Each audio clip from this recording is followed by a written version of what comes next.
What if I told you the very things you're doing to create connection are the exact same things pushing people away? That openness you think is building intimacy, it might be killing attraction before it even has a chance to grow. Today, I'm breaking down the 5 mistakes you're making by oversharing in your dating life and why it's silently sabotaging your relationships. Let me ask you something. Have you ever left a date feeling like you really connected with someone, only to never hear from them again? Or watched as someone who was initially excited about you slowly pulled away, with no explanation why? These aren't random outcomes. These are the direct consequences of misunderstanding how attraction actually works. Here's what most people get wrong. They think connection comes from revealing everything about themselves as quickly as possible. But true connection isn't built on quantity of information shared. It's built on the quality of moments experienced together. Let that sink in. Mistake 1. You're treating first dates like therapy sessions. We've all seen it. Maybe you've done it yourself. The date starts normal enough. Basic questions, light banter. Then someone asks about your last relationship, and suddenly the floodgates open. 10 minutes later, you're detailing every painful moment of your breakup, the betrayal, the sleepless nights, the trust issues you're still working through. You think you're being authentic, vulnerable, real, but what you're actually doing, you're handing a stranger your emotional baggage and asking them to carry it before they have even decided if they want to walk beside you. Let me walk you through what's happening on the other side of the table. While you're feeling relief from finally being honest about your past, they're mentally calculating the emotional labor this relationship might require. While you're thinking, I'm showing them the real me, they're thinking, is this person emotionally stable? Hear me clearly. Your past pain is valid. Your experiences matter. But timing is everything. When you dump your relationship history on someone you barely know, you're not building connection. You're creating burden. You're turning a potential partner into a potential therapist. And nobody, I mean nobody, swipes right looking for a patient. Mistake 2. You're revealing your entire life story in one sitting. Let me ask you something. What makes a great movie great? Is it when they reveal the entire plot in the first 10 minutes? Or is it when they carefully, strategically unfold the story, scene by scene, keeping you on the edge of your seat, wanting more? Dating works the same way. When you share everything about yourself immediately, your childhood, your dreams, your fears, your political beliefs, your entire family dynamic, you eliminate all mystery. And with no mystery, there's no anticipation. With no anticipation, there's no excitement. With no excitement, there's no desire to discover more. I know a guy, successful, genuinely good-hearted, who couldn't figure out why his relationships never progressed past the second date. I'm completely honest from the start, he told me. I lay it all out there, and that was exactly the problem. By the end of date 1, his dates knew his entire life story. There was nothing left to discover. The people who captivate us most are the ones who reveal themselves in layers, not because they're playing games, but because they understand their worth. They know they're not a commodity to be consumed in one sitting. They're a journey to be experienced over time. Mistake 3. You're constantly seeking validation through disclosure. Pay attention, because this one is subtle. We live in an age of authenticity where being real is the highest virtue.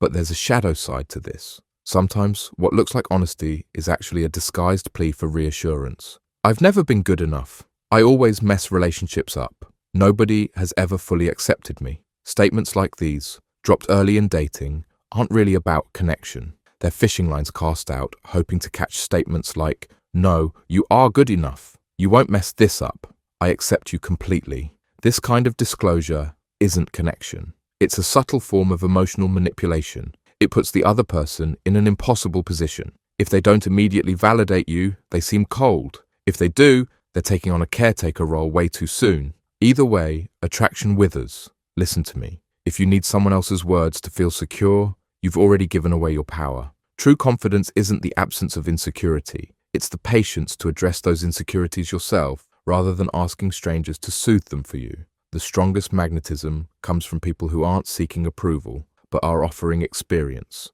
Mistake 4. You have no conversational boundaries. We all know that person. The one who answers every question with an essay. The one who turns a simple, "How was your day?" into a 20-minute monologue. In their mind, they're being thorough, detailed, engaged. But in reality, they're monologuing, not connecting. True conversation is a dance. It has rhythm, give and take, question and response. When you overshare, you're not dancing. you're stepping on toes. I once coached a woman who couldn't figure out why people seemed to lose interest mid-date. We did a simple exercise. I asked her to time how long she spoke without interruption. The results? Her average response was nearly 4 minutes of uninterrupted talking. No conversation can survive that imbalance. No connection can form in that one-sided environment. Pay attention to this.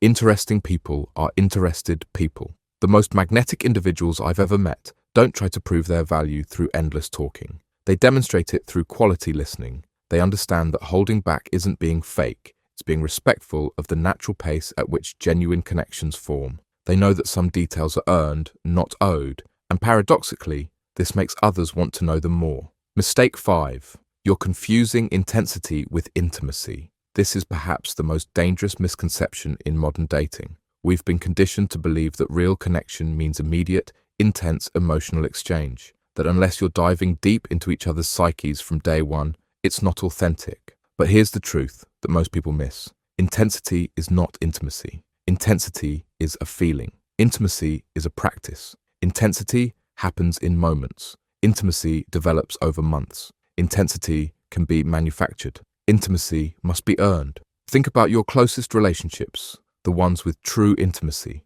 That deep connection wasn't created in a single conversation, was it? It was built through consistent presence, through showing up time after time, through gradually increasing vulnerability as trust was established. Yet in dating, we try to microwave what should be slow cooked. I see this especially in the early stages. Two people meet, feel a spark, and suddenly they're sharing their deepest fears and talking about the future, all within the first week. It feels amazing, intoxicating, even. Then, just as quickly, it combusts. When you rush to create false intimacy through premature disclosure, you're building a relationship on a foundation that cannot hold. You're creating the illusion of closeness without the supporting structure of trust, time, and tested compatibility. And what happens to illusions? They shatter every time. So where does this leave you? I'm not telling you to become closed off. I'm not suggesting you hide who you are or play manipulative games. What I'm saying is this. Your story matters too much to give it away too soon.